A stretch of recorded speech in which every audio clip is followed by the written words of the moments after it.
Thank you, Chairman McHenry. I'm extremely proud to have this legislation that, frankly, I've been working on for 3 years at least.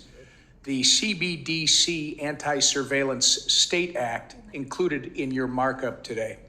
It's the first anti-central bank digital currency legislative effort introduced in the United States and for the past 2 Congresses. And we've worked with my colleagues and with stakeholder groups to update, improve, and grow support for this bill. Today, this bill has the support of 60 members of Congress and groups ranging from the Independent Community Bankers Association and American Bankers Association to Club for Growth, Heritage Action, and the Blockchain Association. We've come a long way. This bill is simple. It halts the efforts of this administrative state under President Biden from issuing a financial surveillance tool that will undermine the American way of life.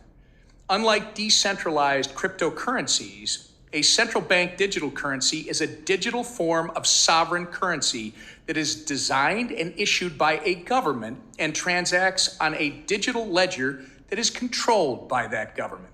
In short, a central bank digital currency is a government-controlled, programmable money that, if not designed to emulate cash, could give the federal government the ability to surveil and restrict Americans' transactions.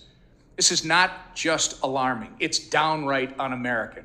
We've already seen examples of governments weaponizing their financial system against their citizens. In China, the Communist Party is using a central bank digital currency to track the spending habits of its citizens.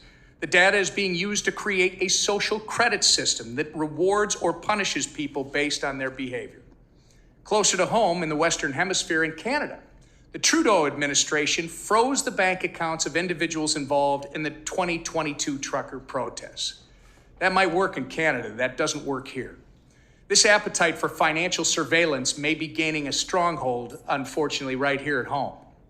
The White House issued an executive order placing urgency on central bank digital currency research and development, and the agency reports to that executive order have made it clear that the Biden administration is not only itching to create a CBDC, but they are willing to trade Americans' right to financial privacy for a surveillance-style central bank digital currency. We're not going to let this happen. My bill ensures the United States digital currency policy is in the hands of the American people, not the administrative state, so that it reflects our American values of privacy, individual sovereignty, and free market competitiveness. American values. This is what the future global digital economy needs. If not open, permissionless, and private like cash, just like cash, a central bank digital currency is nothing more than a CCP-style surveillance tool that can be weaponized to oppress the American way of life. If China embraces it, you know it's something worth standing against in this country. I'd like to welcome all of my colleagues on both sides of the aisle to support this bill, which protects innovation and defends against an ever-expanding government surveillance state. Thank you again, Chairman McHenry and Congressman Hill, for working with me on this legislation, and I yield back the balance of my time.